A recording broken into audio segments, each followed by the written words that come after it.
Welcome, everybody. It is November 20th, 2023, 7:02 p.m.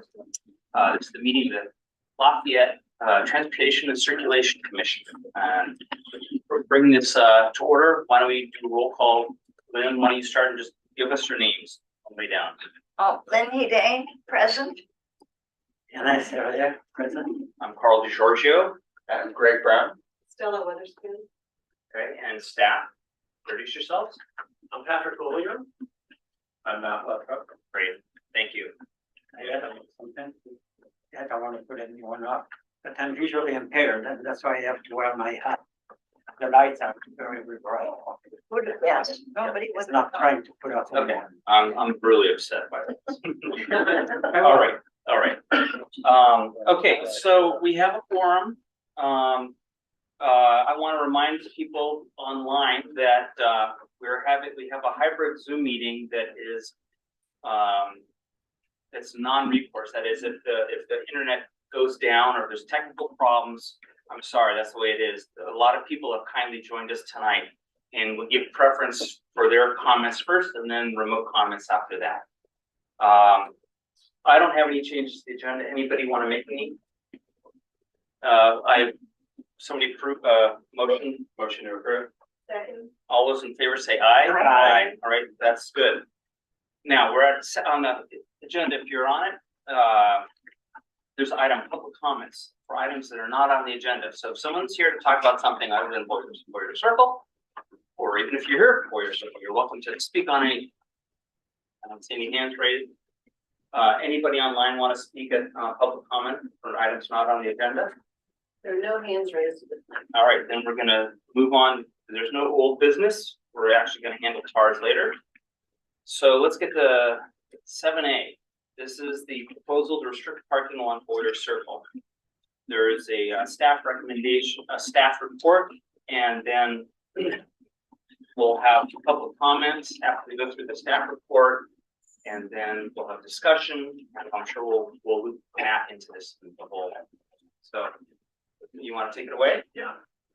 I have a brief presentation to give. For those of you, sorry if you're kind of angled the wrong way for the presentation, but so again, my name is Patrick Collier. I'm the Transportation Program Manager at the City of Lafayette. I'm here to kind of talk more about the kind of the policy perspective around this topic tonight, and I've got Matt Luttropp here. He's the Engineering Services Manager with the city, and so he can respond more from a technical point of view. Yeah. So I'm not the normal AV operator. Here.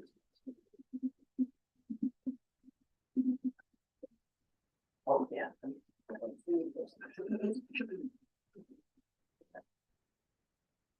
Okay, good. All right, so on the next slide. So why are we here tonight?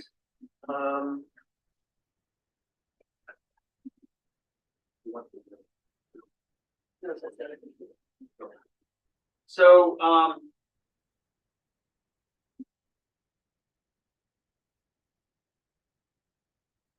sorry, folks.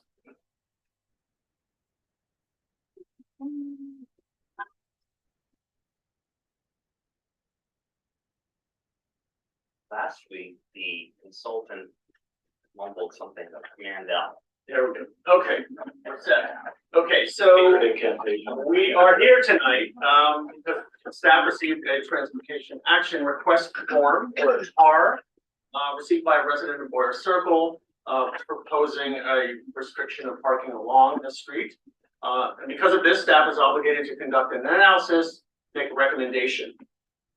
Further, our policies around TARs indicate that staff is unable to handle the request administratively. The request is forwarded to this commission for discussion. In addition, typically the commission recommends actions to city council on a number of topics, including parking or changes in parking. So typically those are discussed here at this commission.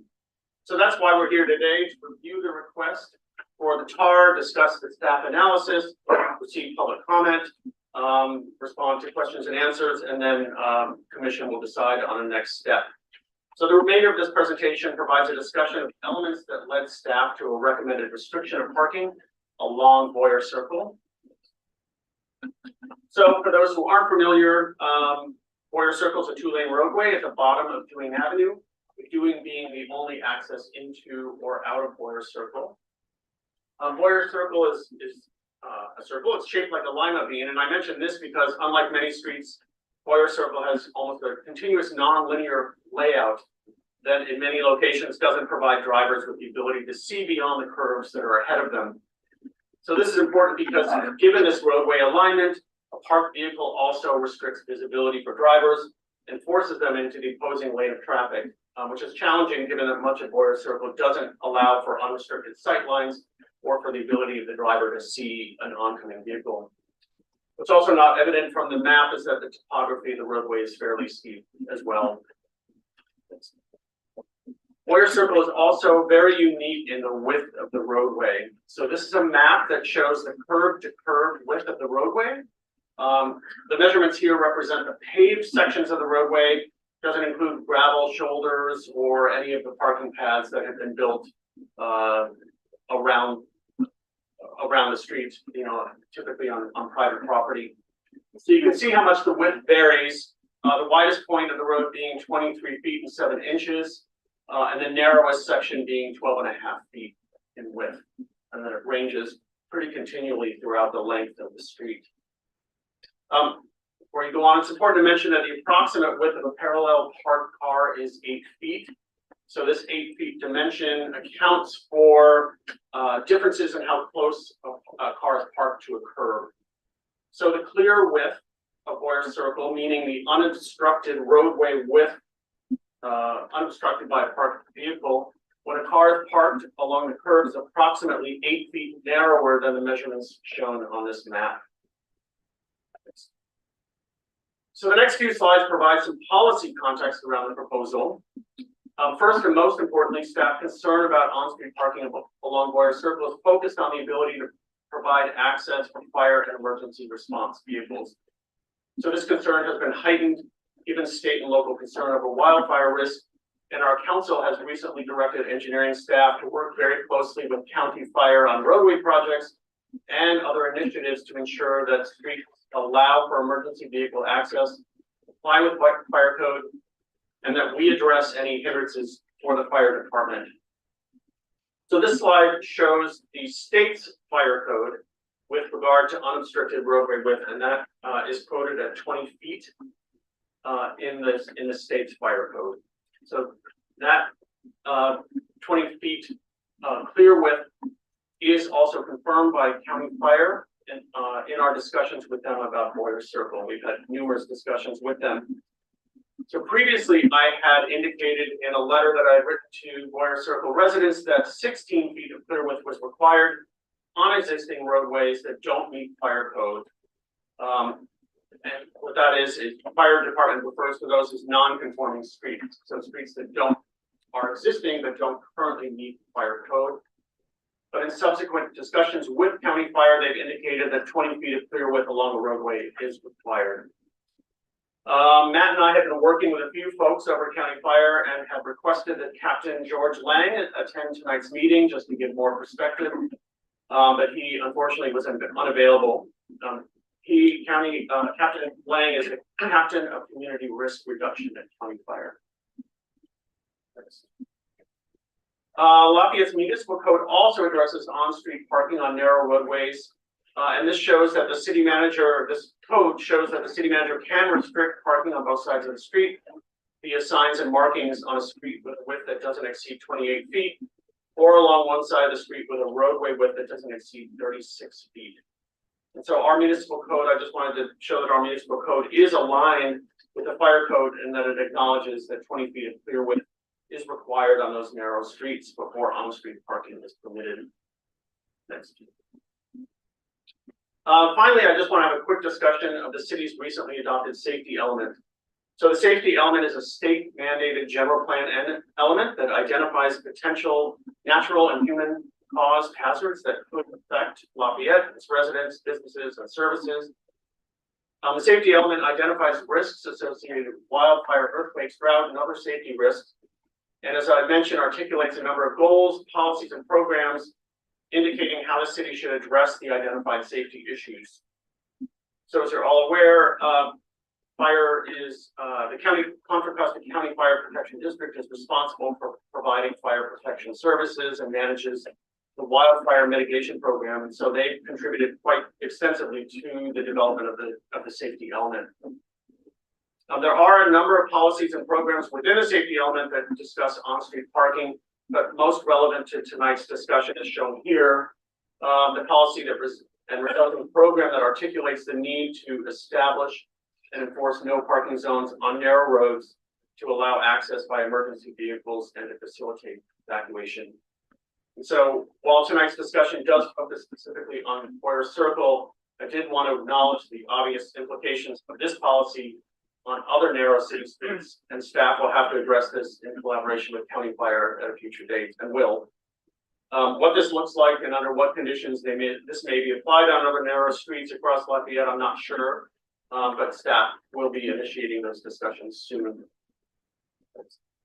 So the next set of slides just shows on-street parking on the one afternoon when staff went out there to do our measurements. This isn't meant to shame anyone. Parking is legal today on Boyer Circle, so I don't want to make this a discussion about cheating anyone. But so this just kind of shows the range and the implications of on-street parking on the width of Boyer Circle. Here's a vehicle park that's just over 9 feet of clearance remaining on the road. Next. Another one, I believe this car is parked partially off the paved roadway. There's 13 feet, just over 13 feet of clear width. 10.5 feet in this case. And then 18 feet. Again, I believe this car is parked at least partially off onto a parking pad. None of these parked vehicles allow for the 20 feet of clear width that fire requires. So I just wanted to show a few slides for the commission's benefit of what some residents have done to address this issue. You can see in this case, there are parking pads that have been constructed along private property to allow for off-street parking separate from the driveway. And again, another location, you can see it, the parking pad on the right. And so final slide, just what the next steps would be or could be pending the results of tonight's discussion. So we're here tonight at the Transportation and Circulation Commission. All right. Pending the recommendation from the commission, it would go to the city council at a future date with a resolution to restrict parking. Subject to council's decision, engineering department would then be responsible for installing signs and informing the police department about enforcement parking. Okay, let's start with some questions from commissioners. Lynn? Yeah, what is, again, if you don't mind, the average width of Lafayette's fire trucks? I don't know what the average width is. You don't have any idea? Well, how do you know then that our roads are too small? Because the fire code indicates what they need to. But I It's think, not only their fire trucks are not only wide, but they're long, and so you need that width to be able to clear the curves. I understand, but I just want to know how much space those fire trucks take up roughly, approximately. I don't know. You don't know. Okay, too bad you don't know. Okay. Yeah. Yeah, please. But they always, it's not just the truck itself, it's the hose or all the equipment out will take more space. 98 to 100 inches. That's right. Just hold on to that. Go ahead. Or I just said that not only the truck. Yeah. Has a certain weight, but also the equipment that they're gonna have get out to fight. Yeah. Any other questions on the staff report? You got? That's right. Okay. Yeah, so I have a question about the right of way, the city right of way. Does it exist to Independence Road wide? Is the city owned part of it, and show that example of someone putting a concrete parking pad, is that city right of way? I believe that's mostly private. No. No? No, it's mostly public. You have access to go there. The right of way on Blair Circle is area would be a nice bit, but the road isn't necessarily dead center in the middle of the right of way. So in some instances, the road might be more on one side of the right of way than the other. But I believe the majority of those parking areas are in some right of way. And I know of at least one of them that has an appropriate agreement. Well, that, can you tell me when the last time that, the street was paved and the curbs were maintained? Did you happen to know, or say it differently, when the next time that area would be up for paving? I believe we did a surface seal on it. Neighbors, you can probably correct me on this. I believe we did a surface seal on it 3 years ago. Or 2 years ago. I repaired some of the curves. Yeah, so the curbs that were falling apart, we repaired. And normally, a normal interval would be double that. We probably, well, I know right now we're not slated to go back there in the next 5 years. Okay. About 15 years ago, they repaved and put in a fair amount of drainage, big project. That sounds Yeah, about we're right. gonna.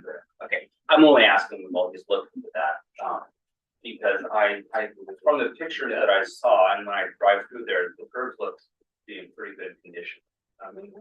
But I wanted, because I want to talk about, drainage issues later. So should we keep going? Yeah, but the right of way is variable. So in some cases, that parking pad is somewhat on public property, and in other cases, private. It's unlike that a little bit. With the roadway? Yeah, or with the right of way, because that'll give everybody kind of an idea as to generally how much. Well, we have like, you're right, no, with the right of way, right. Oh. Call it 30-ish feet wide is how much real estate the city has. 3 feet on either side. No, 30 feet of public right of way. 30 feet total, so if you have a 20-foot wide road, you've got 10 foot or 5 feet more on either side. Okay. Stella, you want to keep going? No, thank you. And I contribute something that's slightly off the subject, but pertaining, that was all part of the Julian Dairy at one time, all of that. All the area around, even my in-laws apartments down, way down on Rough Street. Patrick, the assistant chief, couldn't make it tonight. Did you get any specific feedback on this area specifically? Did they address it at all, or just? They were aware of Buckboard Circle, and reiterated the need for 20. Okay. And then the second thing, in terms of no parking zones around the city, is the standard signage, curbs, other methods? What are the options? Well, the options are signs or curbs typically. In most locations, it's signs. Historically, the police department won't ticket if there aren't signs.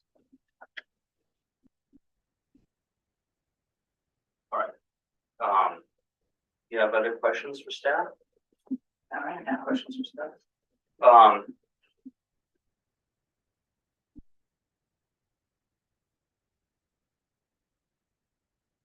One of the things I was curious about was, and I'll ask, I see Eileen is here. She turned into stuff, why there wasn't a petition. Now, this is not technically a traffic calming, although it has elements of that. So we'll ask that when the speakers come up. It's one thing I noticed that, one of the things that we hear a lot from different areas is people are concerned about not having enough notice and ahead of time. And I just didn't know the history here, whether do you guys have, we'll ask later. I didn't know if there were community meetings about this or it's the first hearing. All right. I'll get to other questions after we get back, but since we have a lot of people here, everyone's okay, we'll just go into public comments, all right? And for people online, we're gonna go through all the people in the room first, then we'll get to the online comments. And I'm just taking these from the bottom, figuring that that's who turned it in first. Mary Jo, Cass.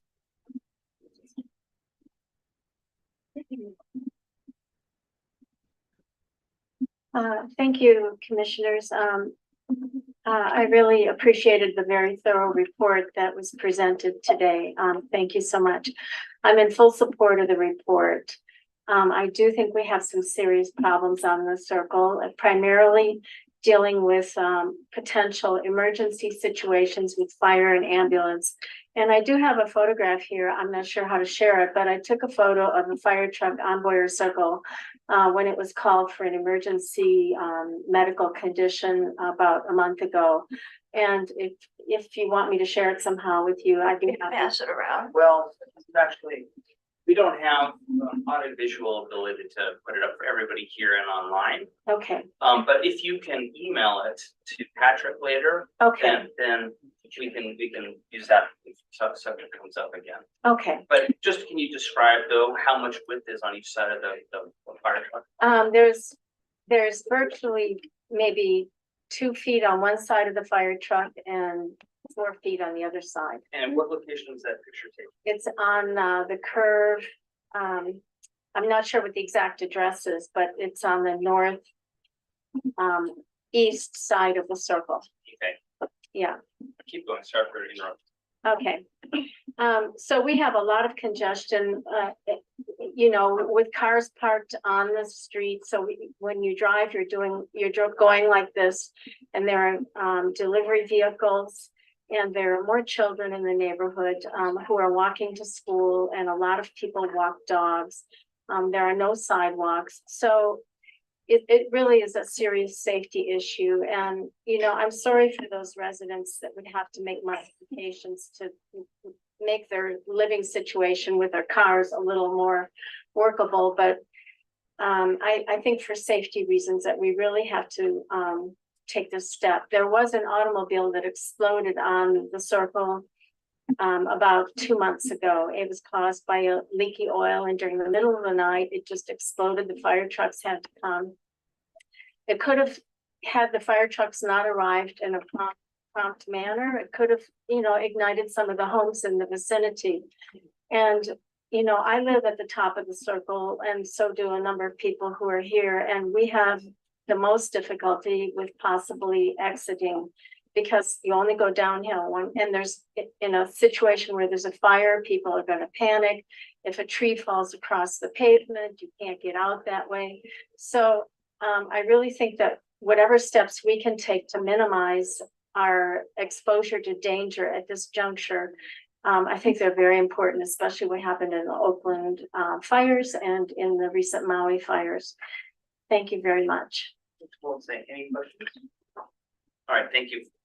Thank you for your comments. Thank you for helping out. You're welcome. Glenn?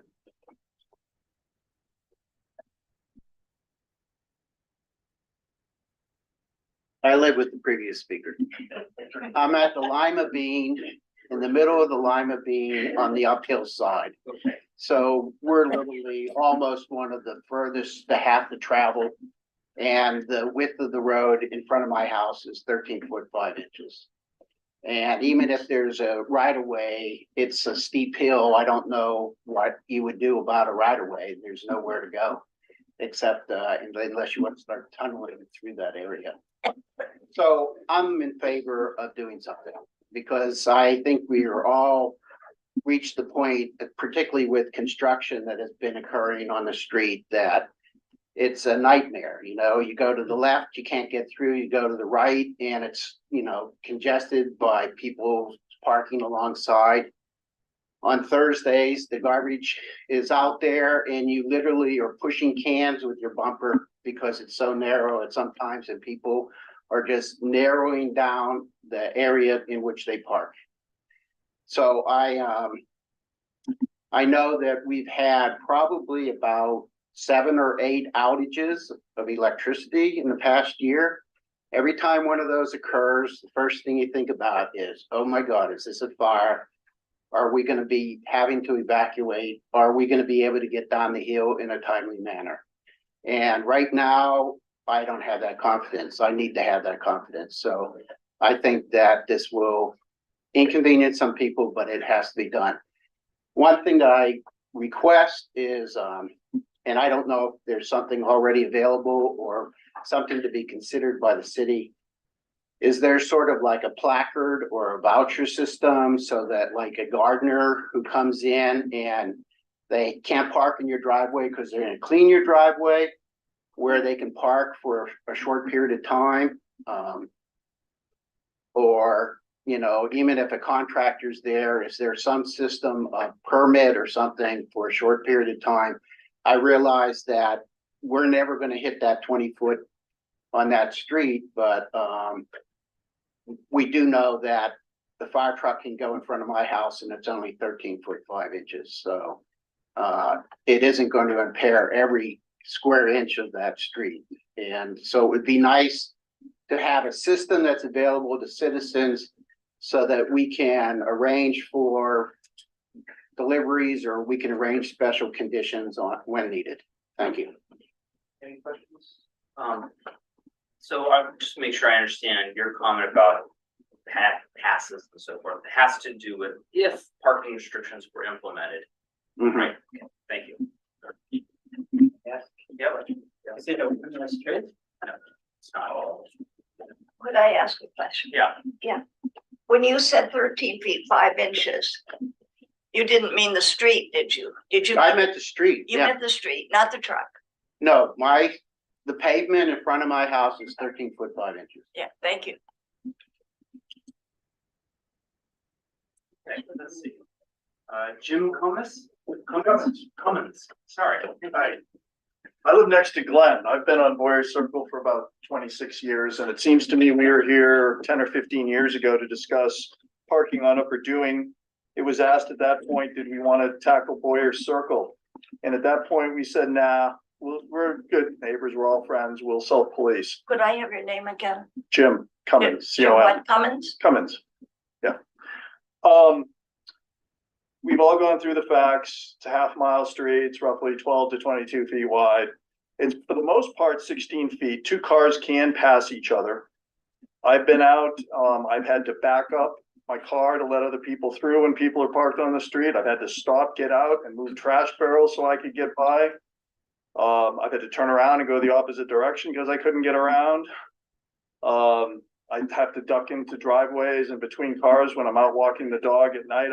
This morning with my flashlight, I had to duck between the car to keep from not getting run over. The driver was a neighbor, very respectful, but shouldn't have to do that. It's a 2-lane road. It should have at least 2-lane functionality. If there was wider, I'm happy for people to park on the street.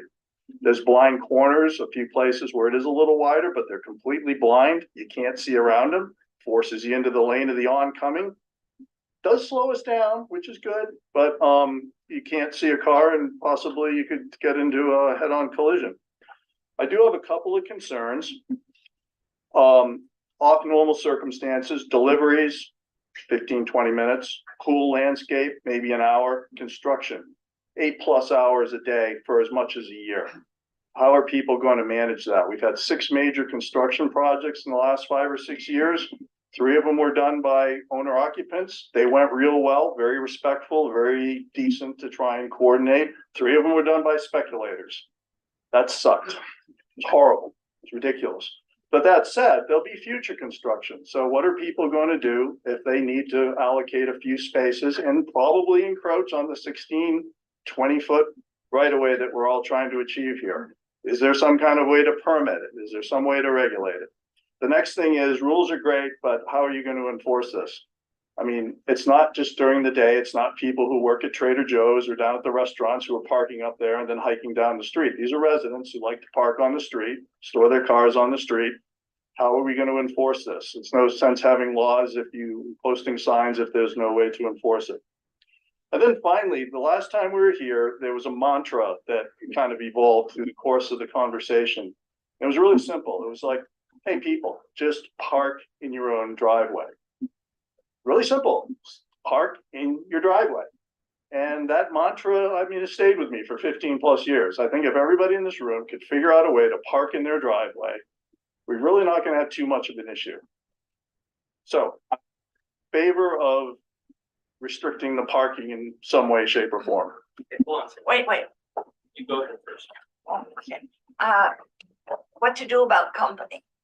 What do you do if you have company? I think it's rare. Park in your own driveway, but you wanna have some guests, what then? Well, there's a family that lives on our street. They used to have an annual Christmas party. And they'd invite 40, 50 people, and they hired 2 limousines and arranged for parking down the street, and they cycled people back and forth. It was the most considerate thing I've ever seen in my life. I was blown away. Yes.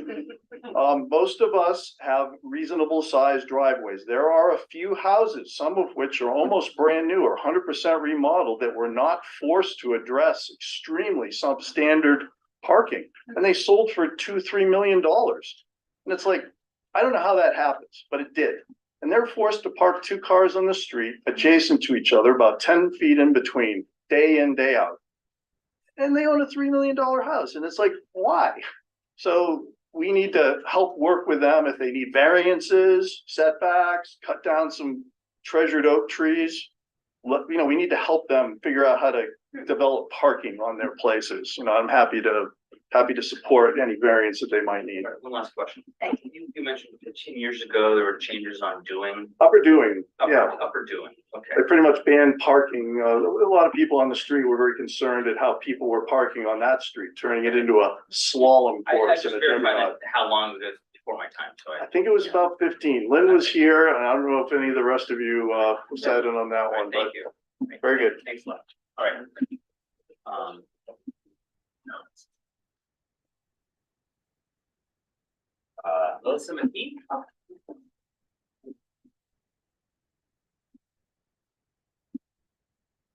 Good evening.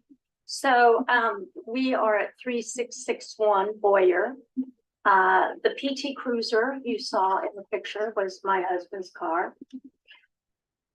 The issue of the fire trucks and ambulances, I am a nurse, I work at Alta Bates. I do believe that they have not had difficulty coming up the circle.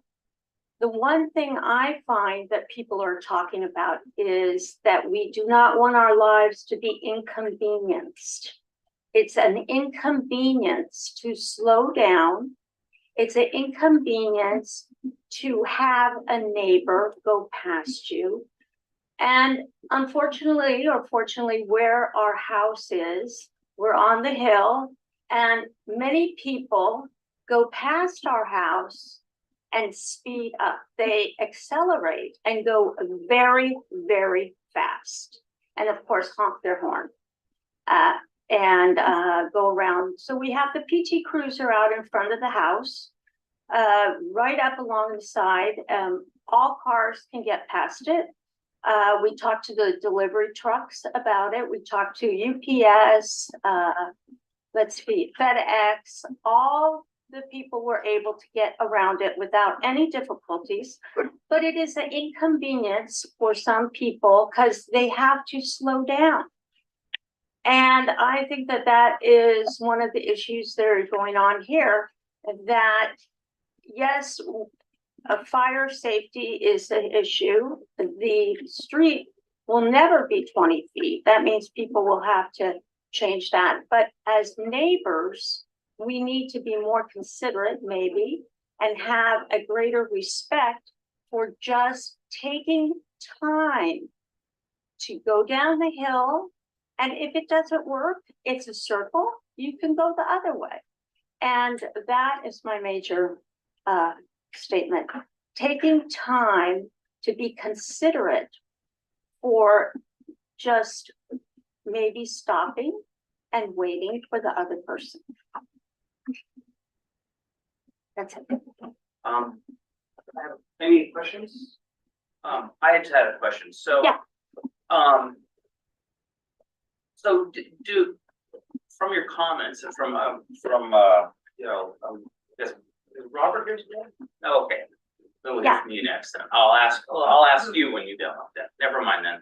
I didn't, he didn't put his name in, but we'll have him come up. Oh, okay, no, then I'll just say, it. So Yeah. are you in, so I guess the question I mentioned earlier, this has elements of traffic calming, you know, which is the process, the city has a specific process called traffic calming, which involves working with neighbors to try and, you know, work out solutions, you know, before going to more advanced solutions. And so I guess the question is, are you parked, so do I gather that you're parking your car there because, not because you have multiple cars, but because you really want to slow down traffic? Well, that is one reason why, yeah, absolutely. And we did receive very negative notes on our car. And no one has spoken to us personally. And I feel too is if we have this parking restriction on Boyer Circle, then the same has to happen to every other street in Lafayette. We cannot be the only street that happens. So if it's our street, then over on Mountain, all the streets in Lafayette have to adhere to the same restrictions that we will have. I understand your position. Yeah. Thank you. Okay. All right. After that, thank you for your comments. The next slip I have is Doug Gardner. Did I get that right? Sure did, yes, All right. thank you. Thank you for your time. Hi, Doug. I'm not opposed to some limits. I think I'm very aligned with Jim Cummings' comments, so I don't want to be repetitive.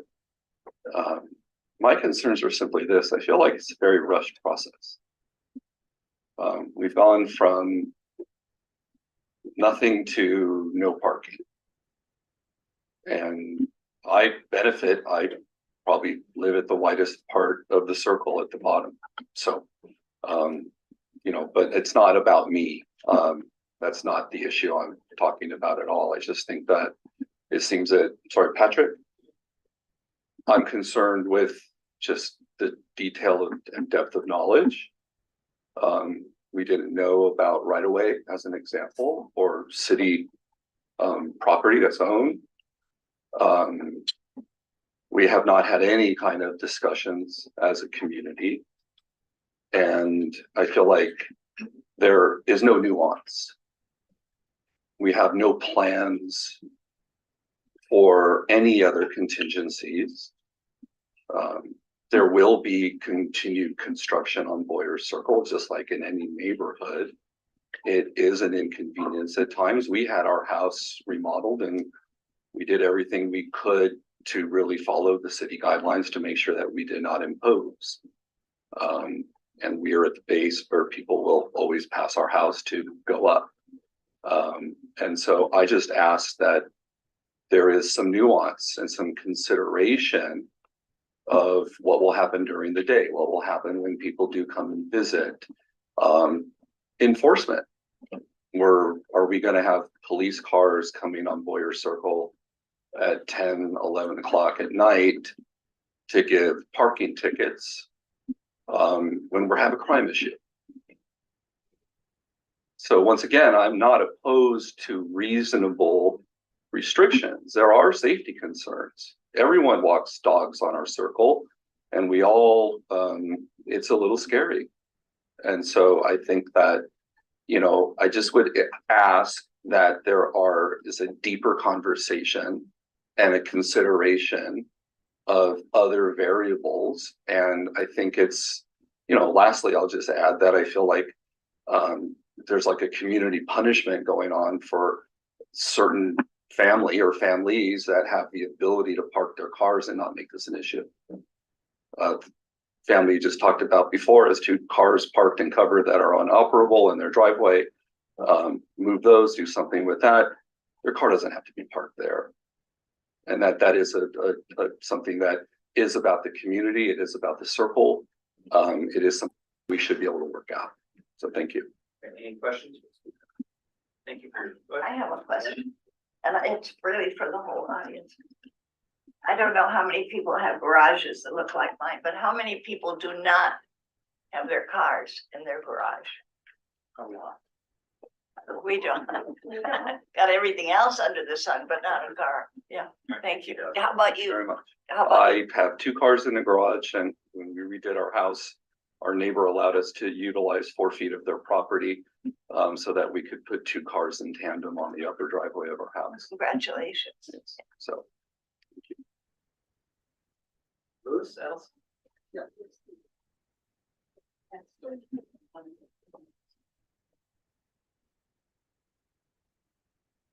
Well, one of my comments is perhaps out of date. I think our first Wait a minute, communication. your name? Oh, I'm sorry, Louis Edelson. And I'm at 3684 Boyer.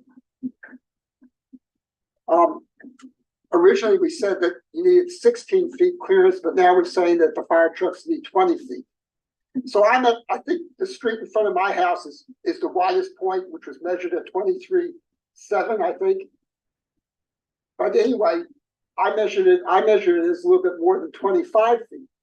But I guess if you need 20 feet, that doesn't leave room for a car. I was gonna say that, in front of my house, it seems if it was 16 feet and you would have room for a car. But Patrick, I'll defer to you on that.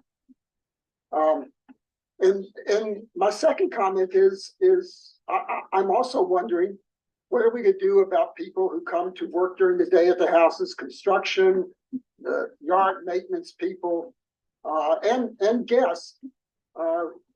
Is there something that we can do to accommodate them, besides trying to crowd more people or trucks into driveways, which may not be large enough for them? They may be large enough for our cars, but not for those additional things. We mentioned some type of voucher or permit.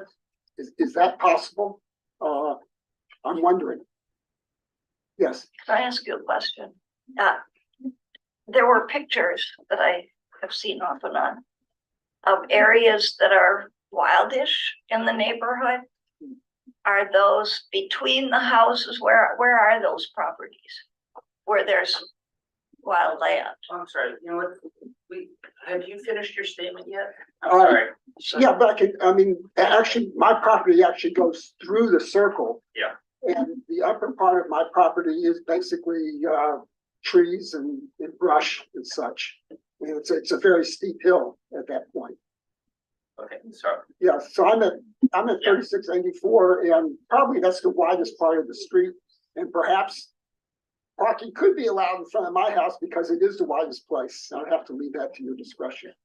I'm sorry, so I wanted to make sure that you got your time in before answering Yeah. Lynn's questions, so then are you good with?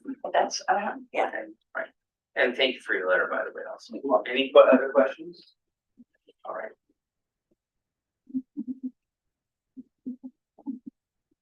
Ellen?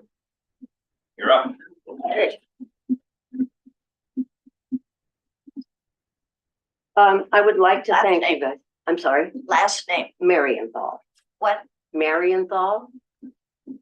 I agree with the idea of restricting parking.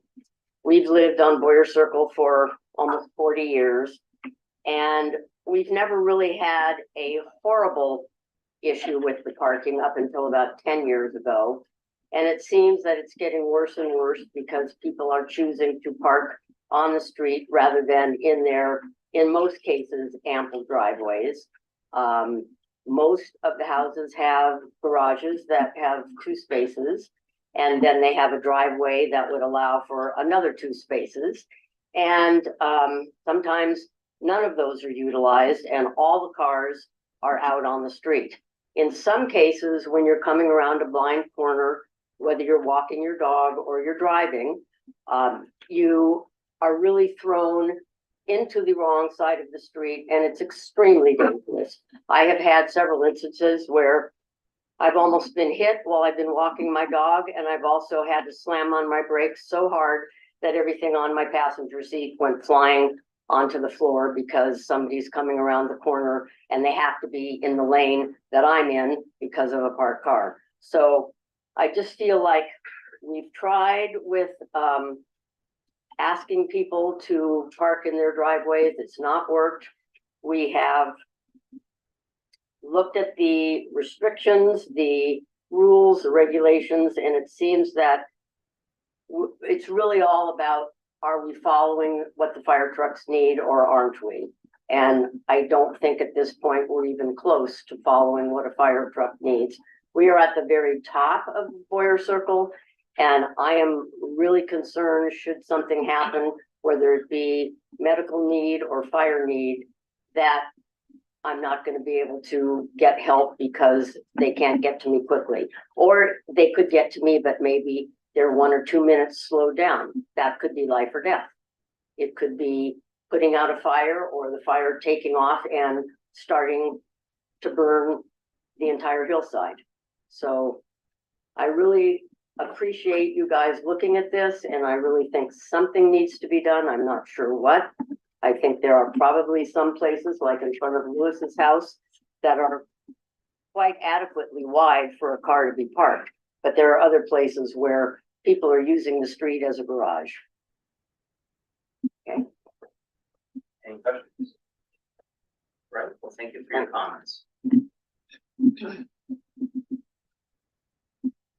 Left?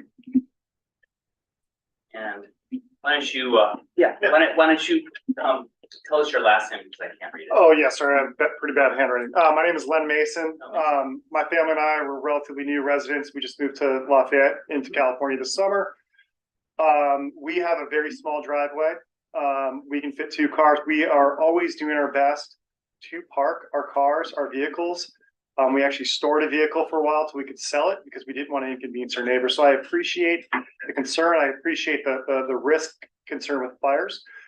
I do think we've heard some fairly inconsistent numbers. The standards that Patrick threw up there for 20 feet, that seems like that is the requirement the street should be. So the street itself seems like it's out of code. That's not the width of the fire truck needs. The width of the fire truck in the letter that Patrick sent us was only 16 feet, if I recall correctly. Now we're saying it's 20 feet. So I think this illustrates that this has been a rush decision. We do not know all the facts. We have not determined the impact this will have on the residents in terms of how do we accommodate for guests? How do we accommodate for services? If my elderly mother-in-law comes and visits and our parking spaces are taken up, is she expected to walk up the hill? Are all of our guests supposed to walk up the hill? There is parking restrictions on, I believe it's Dewing. Those signs are fairly confusing. I don't know if there's no parking on Dewing Ave, if it's in certain areas that there's arrows that look like they point across the street. I don't know if I think they're supposed to be pointing parallel to the street, but I don't know. So I do believe we were told that the right of way is about 30 feet on average. Have we considered how to bring the road into compliance with the county codes or the city codes, and figure out where we can mitigate some of these effects? There are some pretty overgrown areas. There's trees growing into power lines. If we want to talk about risk and mitigating risk, maybe we can tackle some of those risks, as well as creating some off-street parking that can accommodate residents and needs.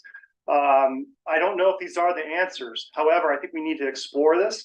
We also need to explore what the impacts are going to be to other residents in adjoining neighborhoods if everybody in Boyer and their guests are expected to park in other areas. So I'd like a little bit more time. I'd like the city to look at what are the alternatives and what are some of the mitigation measures. I agree that there needs to be some restrictions. And in terms of the fast traffic, you know, when I learned how to drive, he said, adjust your driving to the conditions. So maybe people need to learn how to slow down a little bit. It's a neighborhood. It's a narrow neighborhood. You know, you probably need to be going, and especially when you're going downhill, maybe you need to ride your brakes a little bit in anticipation of that blind turn ahead of you. So that's all I really have to say. So thank you for your time. Are there questions?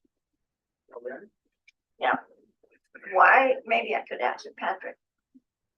Why are we saying now 20 feet when it had been 16 feet? Well, let's discuss that when we come back. Oh, okay, all right, fine. Yeah. All right, any other questions? Thank you for your letter also. I appreciate it. Yeah, no problem. And your pictures. Yeah, thanks. Yeah. My last slip is Paul. Yeah. Tell us your full name. Good evening. My full name is Paul Marienthal. As my wife Ellen said a few minutes ago, we've lived on the top of the circle for about 40 years. And this issue has been around for 40 years.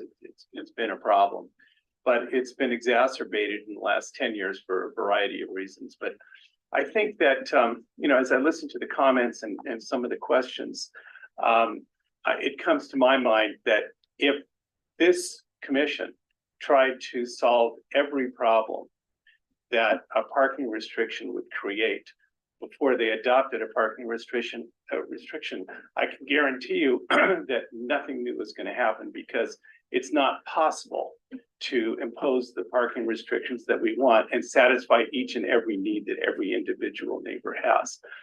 I don't know about all of you. I assume all of you live in Lafayette. I'm having an increasingly difficult time getting fire insurance on my house. Each year, as our policy needs to be renewed, there are fewer and fewer insurance companies willing to insure our neighborhood. As you probably know, insurance companies rate each area that they insure based on their determination of how likely it is that there would be a catastrophic fire in that neighborhood. Because we have so many trees, because it's a narrow road, because it's so steep, it's a pretty serious issue where we are. And part of this obviously it relates to global warming that everyone everywhere is having to deal with. We got lucky this year. We didn't really have any major fires in California that threatened a lot of residential areas, but we've seen a lot of it in the last 5 years, and there's going to be a lot more of it. And I think that of all the issues that your commission is faced with, the single most important issue you have to deal with is the safety of the residents. That has to be your first and primary concern. Where gardeners park on the street each and every week is a secondary issue. Those things will get resolved over time as they arise.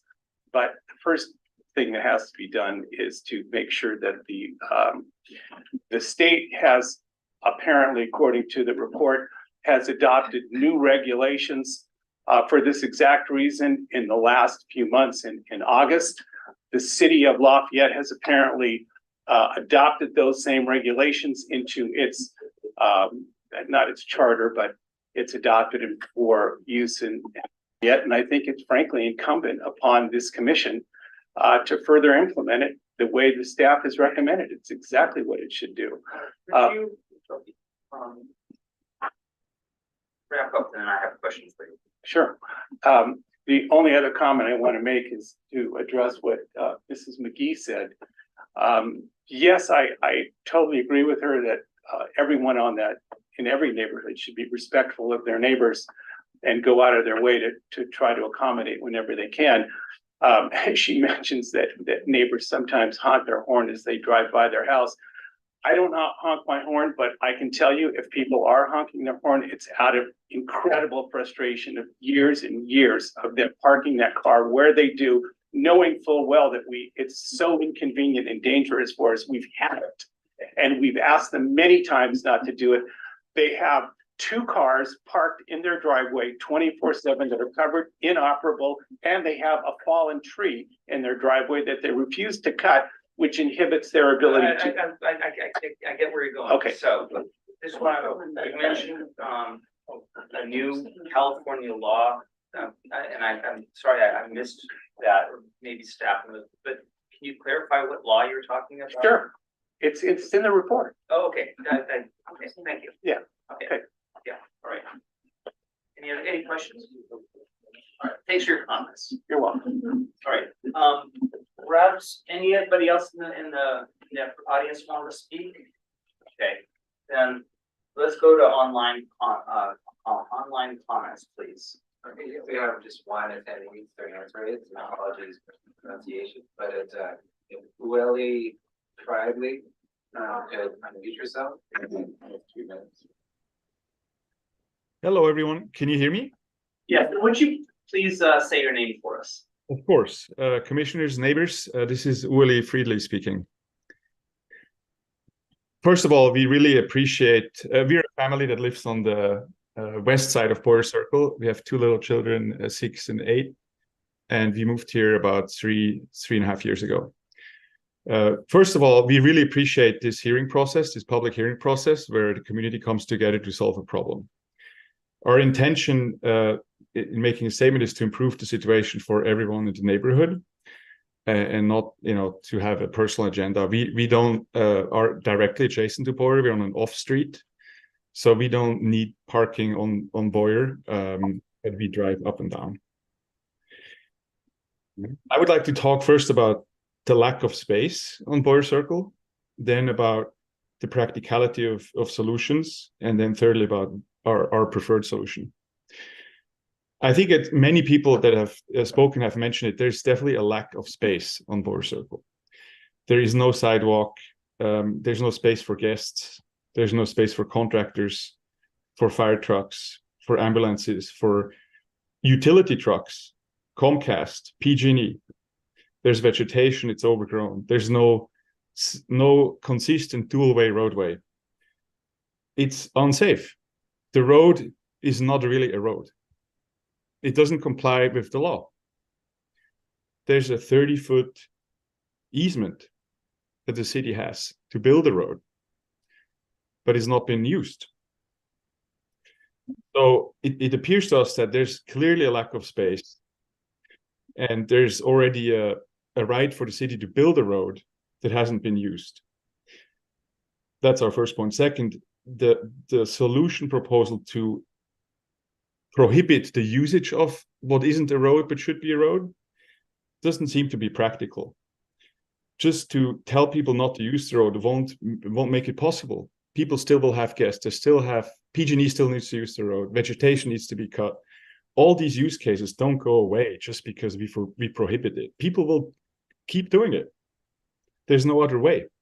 And I really feel with the nurse neighbor that spoke, that is a necessary worker that makes all of us safe. And I understand that she cannot park when she gets home late night in her driveway. Therefore, our proposed solution would be to build a wider road, use the easement, to build maybe even a walkway, and look at other roads in Lafayette, like Palo Alto Drive, for example. It's a steep road. It's a 30-foot road. Why does our road have to be, a third of that? And I would say, if this was about safety, then we would widen the road. If it's about the inconvenience, then it's really a personal feud. Okay. So I don't know if you're able to see your screen. The timer ran out, but do you have anything else you want to wrap up with? No, thank you. All right. Any questions for the speaker? I have a question. Okay, one question. Say loud. Yeah. Are you aware that the city had an easement of 30 feet? Yes, I'm very aware of that, yes. No, I mean, I'm asking Patrick. Oh, okay. Oh, wait, we'll come back. Hold on. Thank you for your comments. Thank you. Yeah, we're gonna get into questions in a second. All right. So. Thank you. All right, no more hands? Thank you. That's what I wanted to find out. All right, thank you for everybody's comments. Now I've got questions, and Lynn, you started to pose one, so why don't you start? Sure, I'm just asking Patrick, did you know, if it's accurate, I assume it is, that there's a 30-foot easement that the city has to widen that road? Yep, Yeah. we just looked at that, yeah. Yeah. That's ownership. City owns that property. That's public right of way. Yeah, so not an easement. My understanding is we own it, but I would need to go back and look at the subdivision maps and all of that. Has the city ever discussed widening that road? Never. They should. If you can't. Very, very large bag of money would be required, and most of these people would no longer have access to their home. Pave it regularly. Okay. All right, we're saying up. I'm sorry. I would like to ask this gentleman a question. Would you please address what you were going to say? I was gonna ask you, when's the last time you were on Boyer Circle? Oh, it's been about a year at least. Okay, I mean, it's a great question that you ask, but there just is no room to expand the road to 30 feet, even if the city owns it. As staff said, it would cost a fortune to expand that road because there's nothing there right now. You'd have to literally. I wanna start with questions for staff, and also questions that the speakers raised. So, Stella, do you have anything you wanna ask right at this point? I do. I'm wondering about the feasibility of some parking replacement. If the city were able to help with creating pullouts, like some of the residents may have done. Feasibility in what sense? The funding it? I'm not sure. Yeah, so it is much the same as, can you widen the road? Sure, it's just a large bag of money. Parking spaces are easier to create than widening the whole road, because the principal problem with widening the whole road is what you do when you cross these very, very steep driveways. If you widen the road, now you gotta make this driveway much steeper to conform, and that's not possible with probably 70% of the driveways on that street. But you could do what a lot of people have already done, which is build little pullouts in front of their house where they can do parking. On the upslope properties, that's going to invariably require pretty significant retaining walls. Downslope properties, maybe slightly less significant retaining walls, but still retaining walls. Historically, and I know of at least one on Boyer's Circle, the city has given permission to property owners for constructing these retaining walls and parking spaces partially or completely in the public right of way through an encroachment agreement process. But it is the residents that are constructing those, and they have all been told as part of that process that if you construct it, it is not your parking space. Since it is in the public right of way, it is anybody who wishes to use it parking space. I think for the most part, neighbors are pretty courteous about that, and they realize that if your neighbor went and spent all this money to build this, that you shouldn't immediately pull into it and take it. I could be wrong, but I think for the most part, people do that. So that would be, I think that answers your question. Yeah, What could be done, so but the city would not fund that. Would not create them. I'm just wondering, I mean, in terms of looking at the available road width, where it's the widest and where the driveways are, all of that, if the city was able to identify the spots that are the most likely to possibly be replacement or to serve as replacement parking. I would think we would do that neighbor or as a resident generated thing, but resident called and said, hey, could you, I think I want to put a parking space here. What exactly would that look like? You could come out and help them with that. Okay, and you said that you had just done a surface seal in the last couple of years? I think 3 years ago, and I think everybody agreed with me. That that's Okay, about so no what it plans was. to come through and do any major road work? No. Okay. I got a question. All right. Can parking be only on one side of the street? Rather than both sides? No. Because with the fire code requiring 20 feet and the county fire department confirming that, you would need 28 feet of right of way, which doesn't exist. Yes, but right now they can park on both sides, right? No. Oh, okay. Well, technically, it's not signed for not parking on both sides, but if you do park on both sides, a motorcycle would have a challenge of not getting through. It's currently parking on both sides. It happens. And it's quite a gauntlet. Yeah, I think down at the bottom where the road's 24 feet. Up high, they're doing it. And these are Really? 9-10 feet in between cars. Ah. It's unfortunate. And second question, can they, could it be a one-way street? No.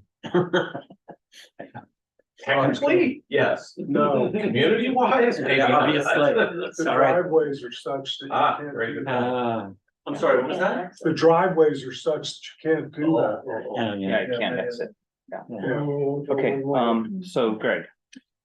Patrick, is there any history or maybe the neighborhood has history on the sort of single no parking sign or zone I actually tried to find out what the history was on the existing no parking zone there by the narrowest point. And I couldn't dig it up. Someone here can provide. You're talking about at the very top of the hill? Yep. Yeah. That sign was put there as a result of the last meeting we had here, which dealt primarily with Upper Dewing Street. As you said in your summary, the Boyer Circle issue was raised, not dealt with terribly carefully.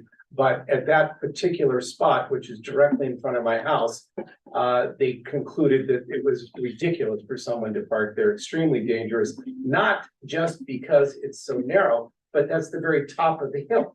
And you can't see cars coming the other way when you get to that spot. That's why the sign was put there. Thank you, that's helpful. And then, Patrick, I know there have been a few suggestions for exceptions, vouchers, permits. Do you know whether there's anything in the fire code and or the municipal code which permits that? Or is there precedent for that in the city?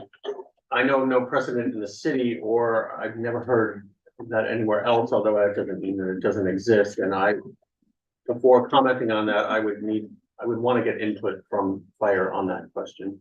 Okay.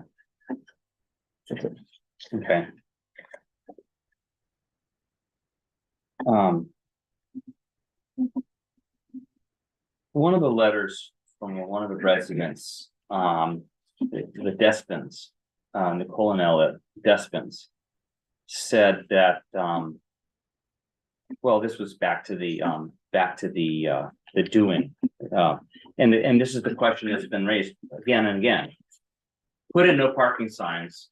Basically, are the police gonna enforce it, or only gonna enforce it if someone calls them to enforce it, essentially, right? And that's my assumption, is that police are not gonna make regular rounds unless somebody calls and complains, right? That's a fair assumption. All right, that I wanted to just make sure that that was obvious to everyone. I say it differently. It wasn't obvious. I mean, I just want to make sure people get that.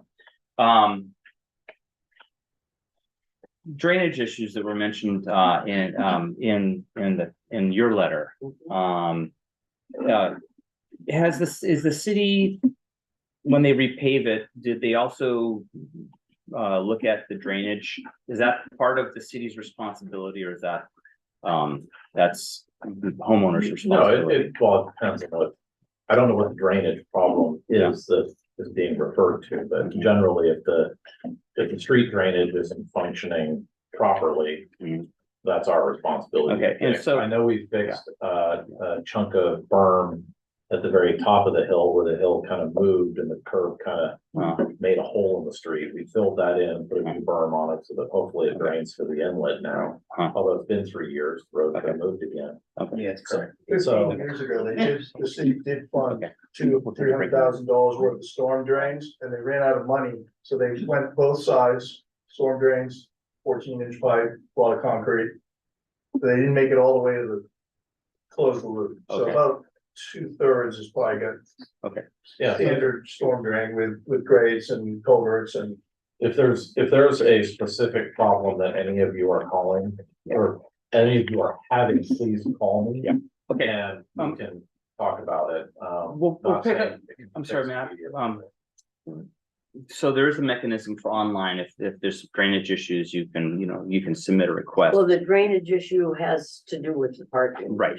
I got that, but I just want to make sure that you know that if there's something, okay. I've had a request from one of the commissioners on a point of personal preference that we take a break. And so it's 8:11 right now. And so what we're going to try and do is take a 6-minute break. And I'm sorry to hold you over, but we're going to take a break and be back around 8:17 or so. You know, if we get back sooner, we'll start sooner. Is that all right? Thank you. And you,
Okay, everybody, I'm sorry. Give you one more minute. Oh, more. Oh, yeah. All right, all right. All right, thank you, everybody. It's 8:19. You gonna start the recording again? Yeah, we're good. Okay, it's 8:19. We're back from a break, and thank you for your patience. Appreciate that. We're in the process of we're on the Boyer Circle issue, and I've got a few questions left of staff, and then we'll talk about deliberations on what to do next.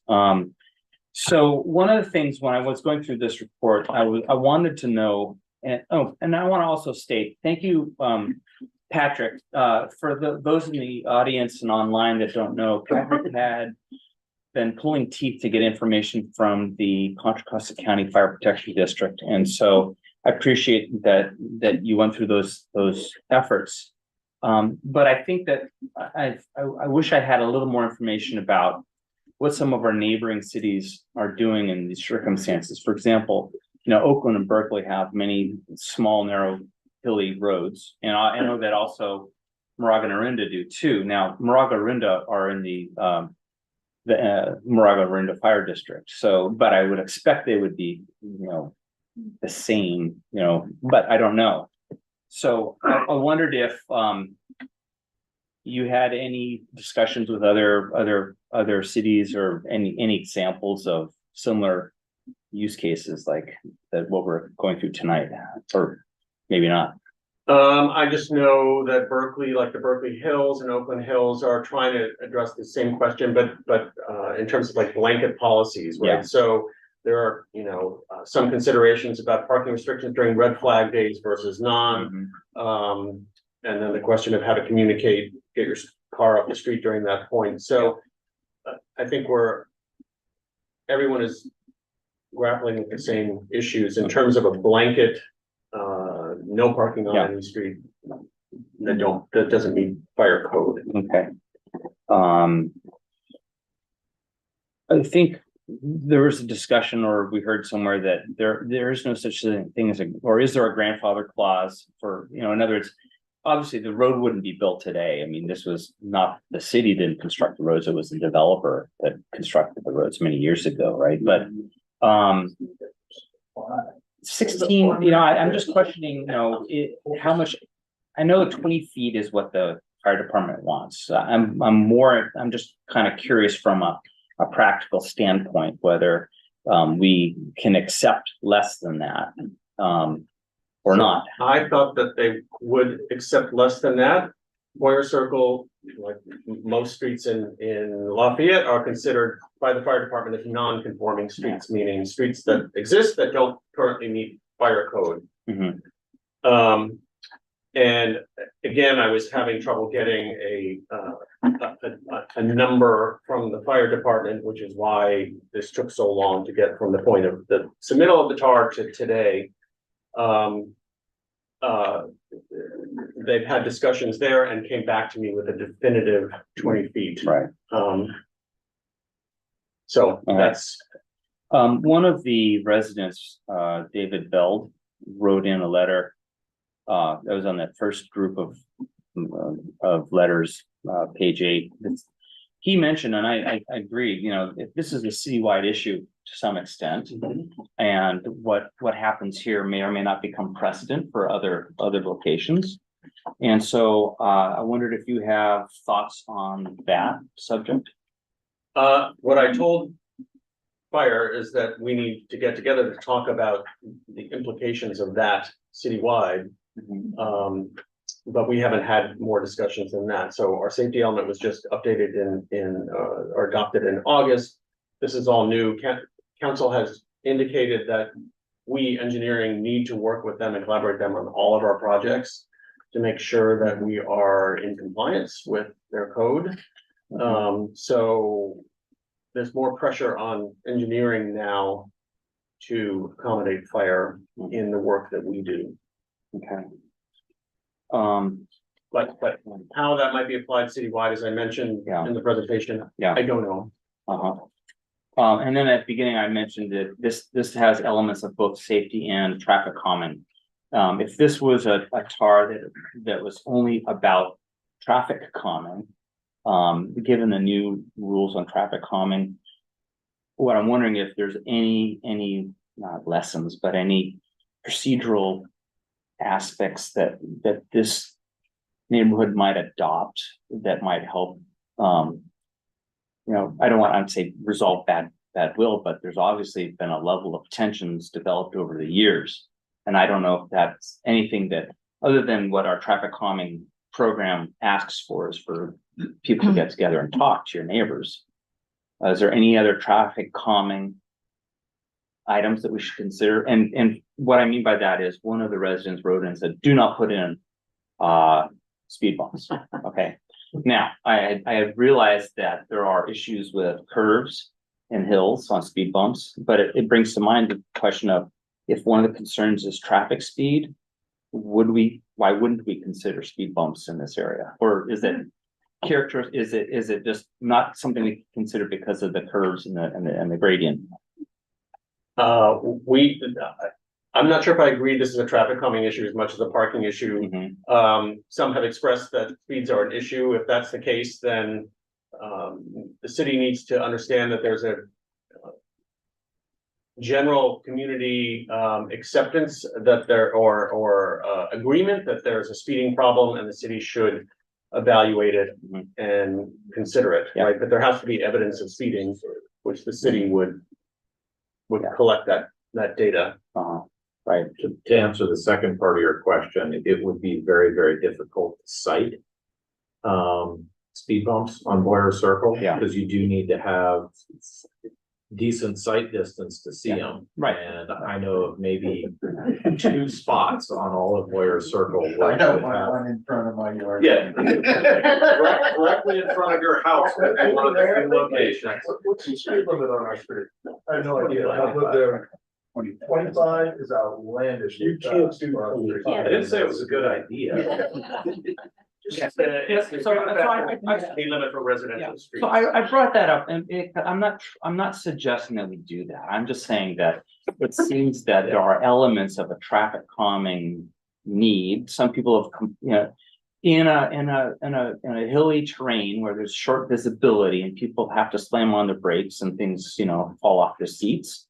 Or if you're walking your dog and you have to get to the side of the road quickly, that to me suggests that maybe traffic speeds are too high. That's a separate issue from response times for fire trucks getting around. But that's all I was pointing out, that in my mind that there might be more than one issue. But that's okay.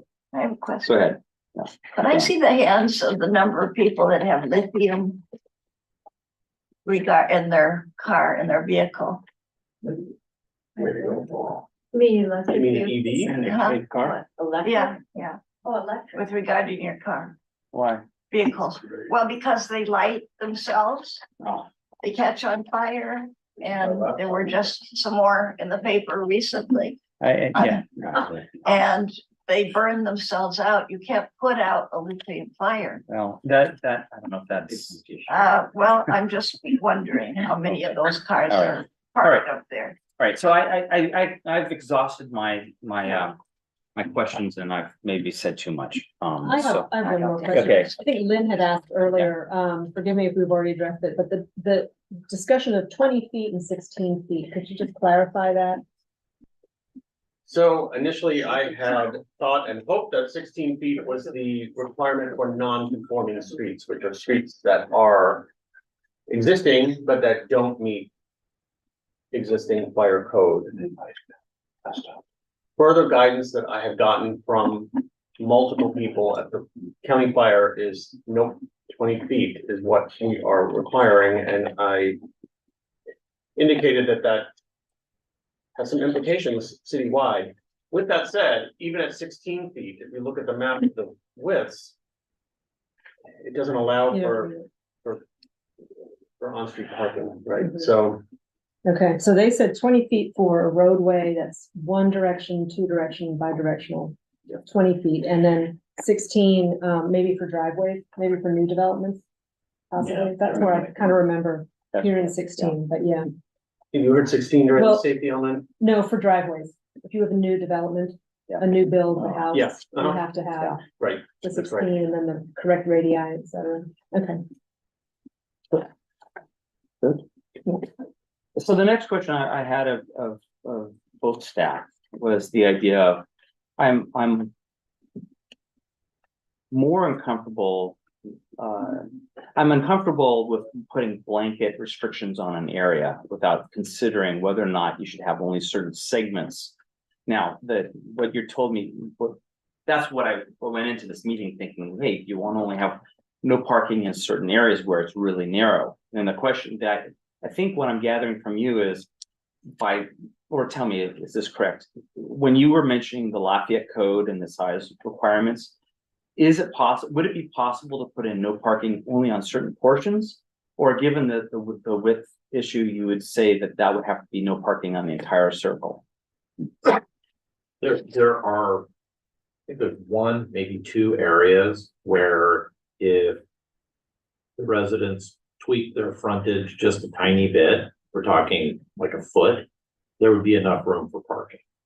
But for the most part, 16, 20 feet doesn't make any difference. There isn't enough room to have a car parked on the side of the road. So you need a little bit more road somewhere along the way. So ultimately, if the neighborhood is, people are going to want to put in their parking, we will probably, I would envision just signs at the entrance of the neighborhood saying no parking anywhere in the neighborhood on the street, because I don't like the visual clutter of 1,000 no parking signs scattered through the neighborhood.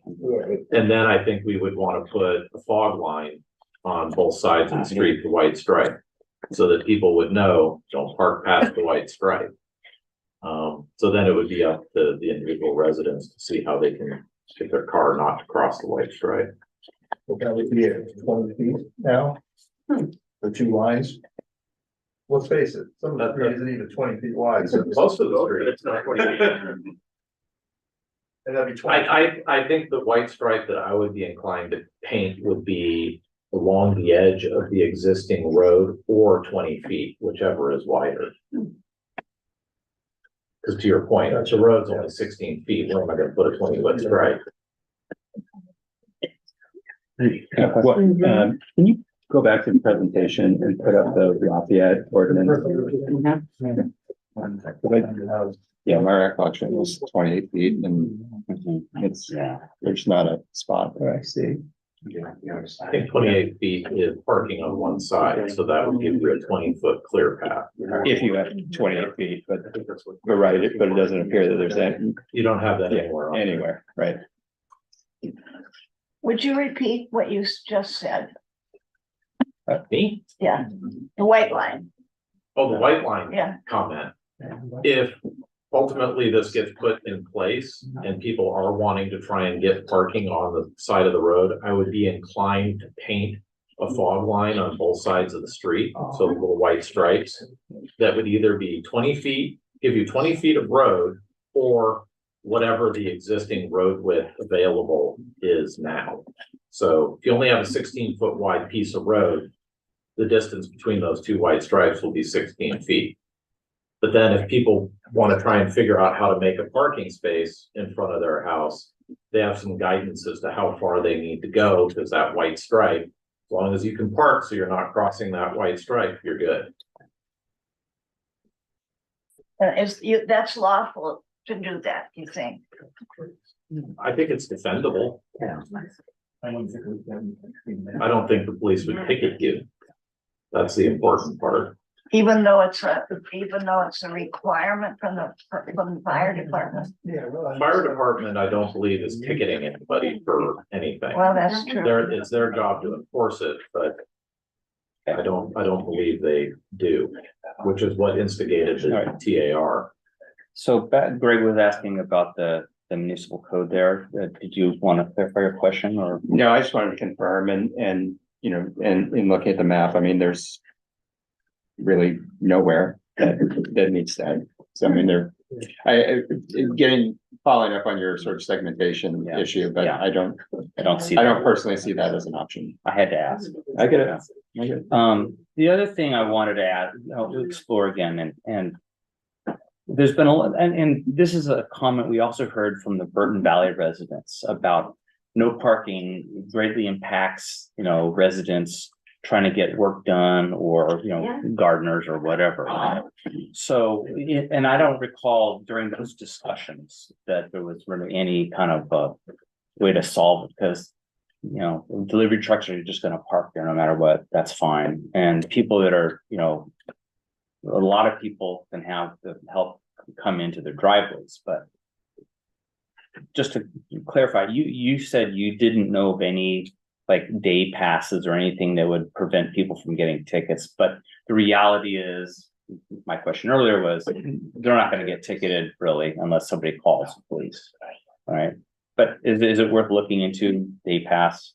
I don't know how how that would work, because the whole point of the parking restriction is if there's an emergency. Yes. People need to get through. Okay. So if your landscaper parked there and he's in the backyard with a leaf blower, an electric one coming up soon, and happily leaf blowing, it's got no clue that there's an emergency. So I'm not sure how. Okay, yeah, that's good. Practically that would work. The presumption is they're on site as opposed to storing their car there, which does happen. Agreed. It's better than nothing. And it goes back to how is this going to be enforced? Yeah. It would be enforced by the police department. The police department, I suspect, would only go out there on complaint basis.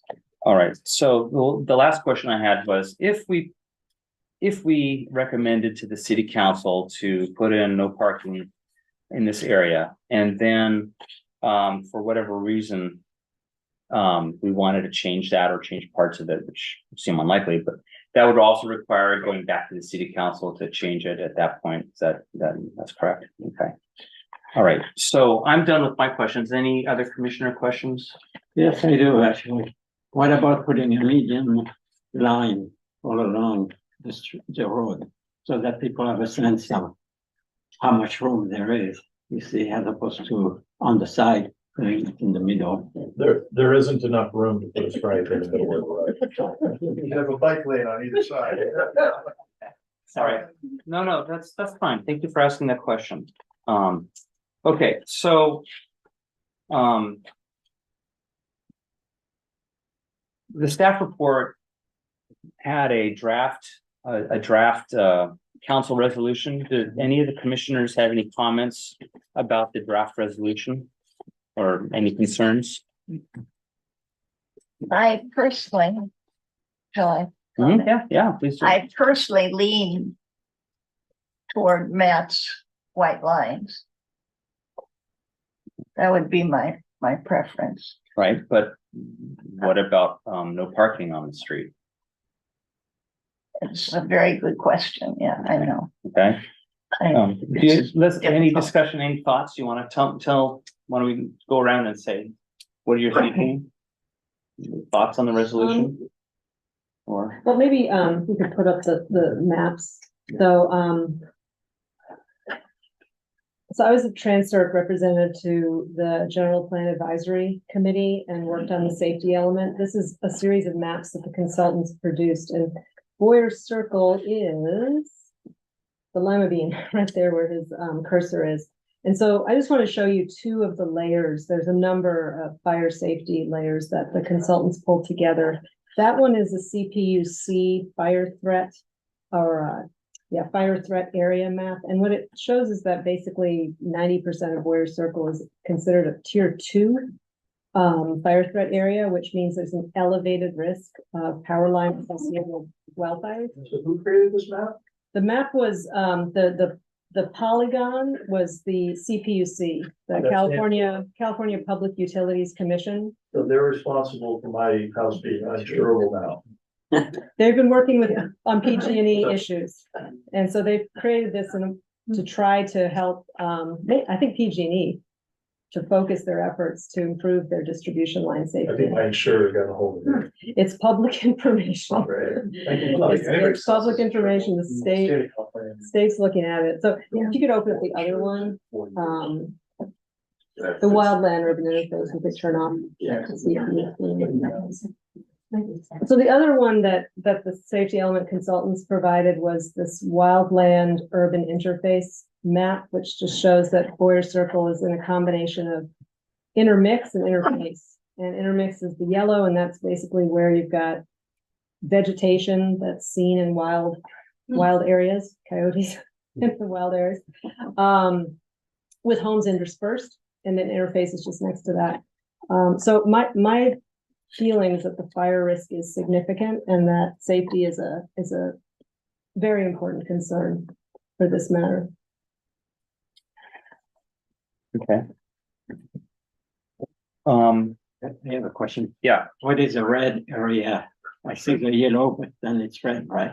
Yeah, the red is a wildland urban interface interface.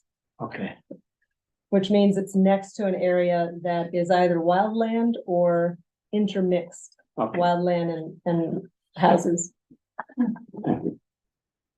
Okay. Question? Well, so yeah, no, I mean, I, like you, was hoping maybe there could be some sort of amelioration, or it could be segmented or reduce it, because I hate to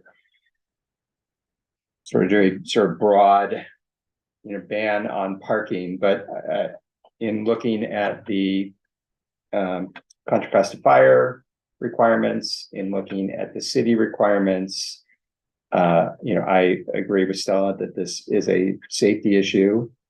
And, I would generally be in favor of the resolution. I understand that there's going to be unintended consequences, and that, folks, there's going to have to be changes, but I think all in all, it's again, a safety issue, and I support it. Lynn? Would it do any good to send the neighbors back home and ordain them to meet together to solve this problem themselves and let us know how they have done it? And give them, maybe a month? Well, that's kind of what I was getting at earlier, was the discussion of, is this traffic calming or is this a safety issue? And if it's a safety issue, then there's not really a reason to discuss it, given what we've heard on widths. But I mean, I also keep going. I didn't mean to. No, that's all. I just think that they might be very easily be able to, not easily, be able to solve this themselves. Well, so do you have thoughts, or you want to? No, right. The tough issue, I must say. Yeah. I was sensitive to one comment about unintended consequences on property values and everything else. I would think that if you could guarantee safe response time on fire response, that would, if anything, help. But I was, as I mentioned earlier, I was hoping for our ability to set no parking only in certain areas to allow the residents to maximize the use of the neighborhood, because it's a nice neighborhood. You drive through there, it's just hilly and it's curvy, and so without saying what we're going to do, I just want to point out that if we recommend to the city council that there's no parking, and what happens is this will go for a full hearing again at the city council likely, and that residents will have ability to voice concerns, and also it would also give time for staff to look for if there's any other solutions, through Berkeley or Orinda or somewhere else, even though on the face of it, it doesn't sound like there's much option. I do have a question, actually, or a comment, because after the Berkeley and Oakland Hill fire, they restricted a lot of the streets for parking. I used to bicycle regularly, so I know quite well after the fire, particularly, and they did ban a lot of parking areas that used to be helter-skelter, but not anymore. So, all right. So I don't have anything else to add. I don't see any changes that I would like to see in the potential resolution that would be sent to the city council. So I'm open to a vote on whether to go forward with this or not. What would be the So proposal? Lynn, you have a question or a comment? I would move that we send the neighbors back to solve this themselves and give them a month to do it. Okay. And otherwise, then we decide. Well, that's a proposal that's on the table. We'd have to have a second. Somebody wants to go with that direction? How many houses is there in that street? In the neighborhood? Do you know? 1, 2, 3, 4, 5, 45. Yeah, Do they all talk to each other? well, No, no. Somewhere around 25 houses. Some of us know everybody on the circle. 30 days, we'll be right back here with the same issue. yeah. We've tried. If we could have done it on our own, we would have done it. Right. So, okay, so hold on, everybody. So we have it, wait, we have a proposal on the table, that does not have a second. Okay. I don't see I don't see anybody wanting to support your proposal. No, I don't Okay. either. No. So then, I would make a motion to adopt the resolution as proposed by staff and recommend to city council. I know I'm not supposed to interrupt, but can I interrupt for a minute? Because part of the. hold the thought first, and we'll get right back. So finish up your proposal. To adopt as recommended, or as proposed, recommend to city council, and also to incorporate, I don't know that it needs to be here, but to advise city council to, as Matt suggested, have just a general no parking sign as opposed to no parking signs throughout the neighborhood. That is a proposal. Is there a second? Can I make just maybe a friendly amendment? I mean, I really would love it if staff could help identify places where there might be replacement parking, legal replacement parking. Existing or? No, like just to offer assistance in trying to identify places where that might be possible. Well, so, in the public comments, there was one resident that sent in pictures.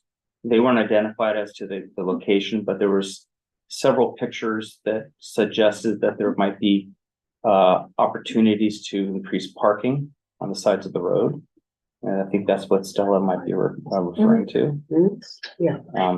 So, but I want to go back. So the process normally is we have a first, and we have a second, and we have discussion and modifications, and then we can vote on it. So. We have a comment on from the Well, audience. no, but I want to get to comments from the audience after we have a first and a second. Did anybody want to second Greg's motion? That we off, or do you want to not? So was mine a friendly amendment to it, or? Well, we hadn't Did I had a skip second. the Well, second? do we do a friend amendments before or after the second? I thought we were gonna do it afterwards, but let's go ahead and do it. No. Yeah, I'm happy for you to add that Okay. as a like a suggestion, yeah, an offering, but yeah. Let's hear the So- suggestion. So, just restate the amendment, please. Sure, a request that staff look at the roadway width and identify if there are any potential locations to suggest for off-street, off-road way, parking. There would have to be a modification that the residents whose houses are there would have to agree to, but at least to give some kind of technical assistance in identifying locations of possibility. Matt, you raise your hand? Just to make sure we're all on the same page, I think every single house, you can do that. It's just how big a bag of money is it gonna take to do it? Because you're gonna need retaining walls in most cases, significant construction. But there isn't, in most cases, a technical reason why you couldn't create additional parking alongside the road in front of every house on the street. It just would be very, very expensive for some of them, and that isn't something that would be in the cities. Oh, if they're not the city, but. Can you not find maybe some areas where it would be less expensive? I understand there are Sure. areas that it's very expensive. There are areas But that you would seem be very that. speculative. You're just like, well. So that's my. It's too hard, so we're not gonna. Excuse me, Chair. Please. So we have photographs of certain areas from a resident, and I'm just wondering what the feasibility, not the feasibility, because again, that's gonna be up to the property owner that that's in front of, but just to be able to give some kind of feedback, about whether these spots, yes, they are good spots for potentially someone to put a parking pad on if they want to go through the work and expense. I may suggest that residents are free to contact me and I will go out and visit their site individually as they request it. Okay. That might be the easiest way to do this. Because not everybody is going to be interested in doing that. But Sure. I'll meet with any of you who want me to come look at your property and give you my thoughts. Okay, thank you, Oh, Matt. yeah, go ahead. Would the cost be on the homeowner or on the city? Homeowner. Yeah, okay. I know since we're more interactive than normal, is there a homeowners association in Boyer Circle? No. All right, okay, so we had a proposal and friendly amendments, which I would not have cut you off on, I just, No, it's it was okay. a matter I of whether to didn't know do which before or order, after, yeah. okay. So the suggestions are that we have if I can restate it, we use the staff proposal, plus we recommend that they put stripes in the streets and provide assistance to residents in identifying potential additional parking locations. Did I miss anything else? The signage. And the signage at the General signage, not. general signage at the front. Yeah. Okay. And what did you mean when you said striping? There was a comment that maybe they paint lines on the street to reinforce the width of the street, not You're supporting talking parking. about the edges of the street? Yes. So what you're talking about, What what I- Matt was talking about? Yeah, what I talked about, it will be the stripe will be no further apart than 20 feet, or they'll follow the existing edge of the road. And no So- one can park there. Right, so in some places, these stripes are gonna be 12 feet apart, other places 16. In very few spaces, but occasionally 20 feet. It'd be pretty much a waste of white paint. Most people. We can do it. Well, let's just say it, let's just put it this way. It would be in the recommendation, the city council, they don't have to do it, they are commonly doing what they want to do, so, okay. Have we captured the proposal? Okay. Yes. So then do we have a second on the proposal? Yes. Okay, so it's been first, we have a motion and seconded. Yeah. Let's do a roll call vote. Lynn, Yes. Jenny, Yes. Were there supposed to be comments? what? Were there supposed to be comments? Well, we handled it before, and normally, oh, yes, we had a first and a Didn't we second. have Were there any somebody- other comments? Oh, I'm sorry. You're right. I'm sorry. Oh, I thought he made. I his did comment, sorry. offer up a chance for you to add something. Okay, going back to Lynn's suggestion about the neighbors negotiating. I mean, we have two people here and one person here that are potentially in areas of conflict. So yours is the easier because if you park right on the corner, it's a blind spot. So we probably would need someone who could park 3 car lengths away from the corner. Can you do that? I mean, I generally park in my driveway, but I just, Yeah. but I. Well, that's what would be happen. There won't be 20. And Robert, I think no one wants your car along the street. No one wants my car. You know what, I'm gonna say this. I'm Usually sorry. my wife was talking because I let her talk to the cream on that. I think business, but I'm gonna say, my car is parked there because people come up and down and gun their cars. And there are people who don't know how to drive very well. And it makes you slow down and come down the street. If for some reason someone were to lose control of their car, they would come right into my house. So the Because my question- house is on the side of The the street. question is do you want no parking or would you park in your driveway? No, that's not the question. The question is, no, Well, that's, no, no, no, that's no. the question if we're. I'm sorry, you know what, No, that's not the question you we're guys, talking about. I'm sorry, this was, I'm It sorry. isn't gonna work. I wanted to, I thought that there was something that you wanted to add to what we were gonna propose, so that. This gentleman here may have something. No, Did you have something? I'm sorry, the normal process, I'm sorry, I'm being too lenient here. The normal process is we already had public comment. And I'm comfortable in general with asking questions of the audience if we don't understand something, but this isn't a debate time. So we've started the roll call. Yes. Reiterate. You said yeah, Aye. and you said aye. I'm an aye. Aye. Aye. Aye. And aye. So the motion passes that we're gonna send this to the city council. Now, that's not to say that you can't get together and work it out, or you can also go to the city council because they will hear things from scratch and they will be glad to modify things if, you know. So I'm sorry that it was a little chaotic. I am sensitive to everybody's interests. And I think that from a safety perspective, we're going to start with safety perspective here, and then, you know, you're going to have to bring this up with the city council if you want to have modifications. So I'm sorry for the way I'm ending this, but I do appreciate everybody's comments and input. May I say Yeah. something? Yeah. I believe you, I just heard you say that the city council would be glad to modify, not necessarily. Okay. Don't count on it. I didn't say I don't glad. know. I shouldn't have said glad. I said they can. Okay. All right. Is that good? Are we done? All right.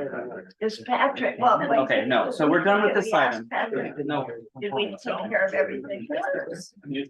Okay, thank you, everybody, for coming. Thank you. All right, thank you all for your time. Absolutely. Correct. I think you do a great job. What is happening? What a difficult. Yeah. Thank you for your job. You did a great job. I'm hoping somebody's guard, but it's. And they will do that. Excuse me.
That's right. I'm sorry, to everybody, all of my fellow commissioners, I'm sorry that I kind of let that get out of hand. It's 8:57. We're moving on to the commissioner and staff report section. And do you want to do an abbreviated discussion? Right, so this is the third quarter report on the TARs that, well, the TARs that were received in the third quarter of 2023, so July, August, and September. And there are three. So the first one, and just going in the order that they were received, the TAR was on Camino Diablo, east of Nogales Street. So Camino Diablo, probably all familiar with the street, but there are sidewalks along the majority of it, but the sidewalks do drop at the unfortunate location where it's the curve, right? You're aware of that location. So the question was, what can you do around the horizontal curves?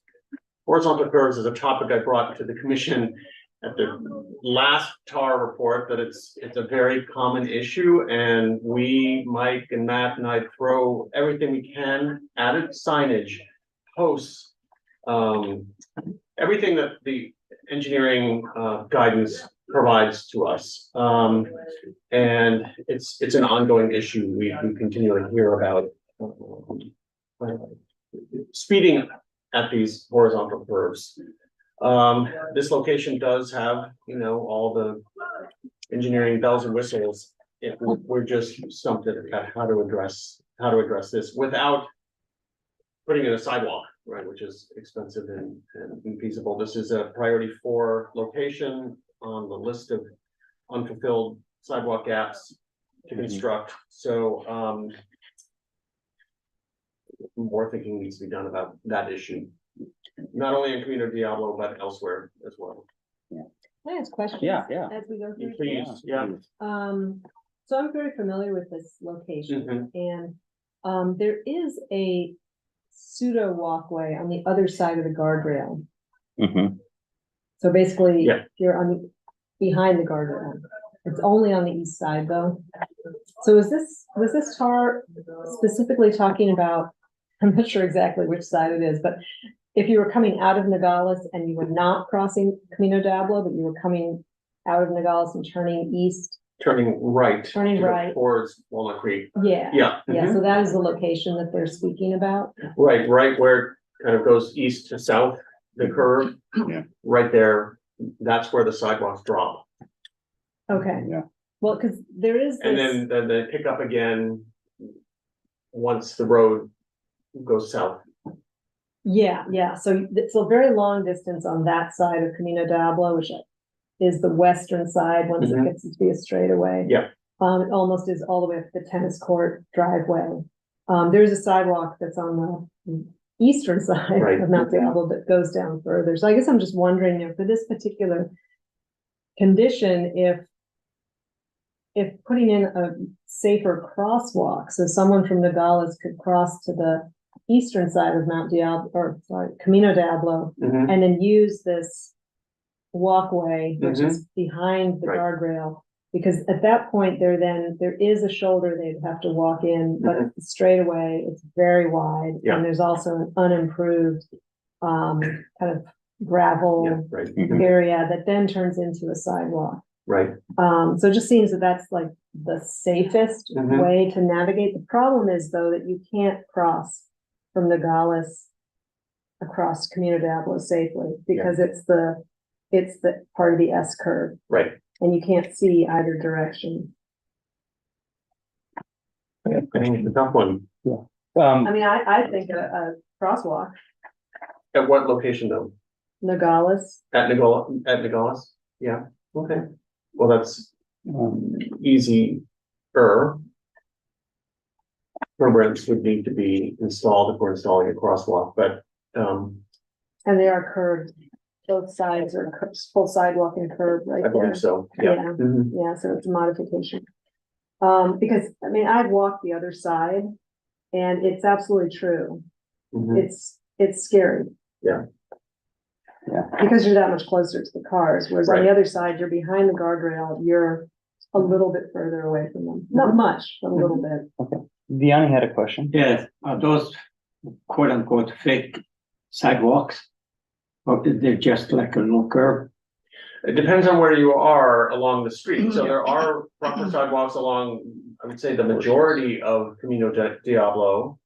In some locations, nothing. And some locations, as Stella mentioned, kind of, you know, a gravel And then, strip above the curb. okay, Yeah. yeah, those are dangerous for me, but for people who are disabled from wheelchairs to visually impaired people, because it's not well delineated. Yeah. Right. Yeah, no, it's definitely a very crude, Mhm. it's really, it's more of a trail, I would say. Yeah. It's not a pathway, it's not really a walkway. It's just a trail. But it's there. I don't recall exactly where, but I thought that the Boy Scouts were gonna have a new property near there somewhere, and I don't know if that Yeah. would be a reason to re-examine the sidewalks, you know, see if they might need to be enhanced. They have a sidewalk. Yeah, they. Yeah. It's a Yeah. very long Yeah, sidewalk. yeah. It's just that it drops I off. I know there's, right? it's very, Almost to this it's corner. very chunky sidewalk. Yeah. Okay, I all right. thought there was also a proposed development on the west side, a little further up, and I can't remember because it came by my desk a year ago, whether or not it was a large enough development that could trigger some construction, sidewalk construction. Building, like residential development? I don't think it was residential. I thought it was some sort of business use. So, so what's the meditation next, Oh, yeah, I know that. Yeah, that does not have a sidewalk, Right, that okay. area. Yeah. so you're working on that, on this issue, and it sounds like it's difficult to find a solution. Then when when we eventually start the circulation element, and we're gonna be looking at walkways again, then you'll bring that item back, you know? I do have one other question about that. So you mentioned it's priority 4 on the master walkways plan.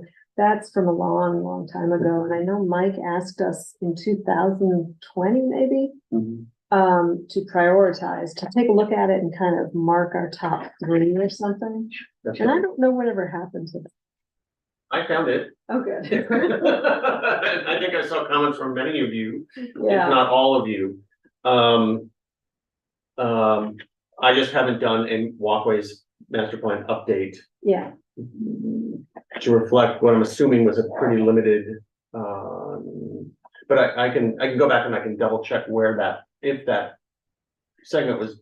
Yeah, I don't know. I don't remember, but Yeah. I don't think we had really any discussion about it. It was really just tell me your top 3 or so. Right. We just independently put them through, but I mean, I think that I know it's on the work plan to get the grant money to create a new walkways plan. Yeah. Upgrade one. Well, it may happen as part of the circulation plan update, which would be kicked off in the spring. Oh, for the general plan? Oh, okay. 'Cause, yeah, I think we need that. Yeah. Because maybe this is a higher priority than once was thought. I mean, I can tell you now that I see a lot of Akalani's kids You do? trudging up. Yeah, they go up the hill to go to Saranac. They live on the other side of the freeway. Okay. Yeah. And so they're just walking. It's not, I mean, it's a 15-minute walk to Yeah, school, so it's right. not, ridiculous or anything. The sidewalks on most of that A route. decent amount, yeah, Mhm. yeah, but they'll go on that side. They'll go to the west side or the east side or Trinidad Valley and then follow it Okay. all the way behind the guardrail and then up. Yeah. Yeah. All right. The next one? Okay, that was the tough one. Next one is Moraga Boulevard at Victoria Avenue, the west intersection. So the TAR expressed concern about a lack of compliance for the pedestrian right of way at the crosswalk there. So there's already some bulb outs that like put in years ago there at that crossing. It is a marked crosswalk.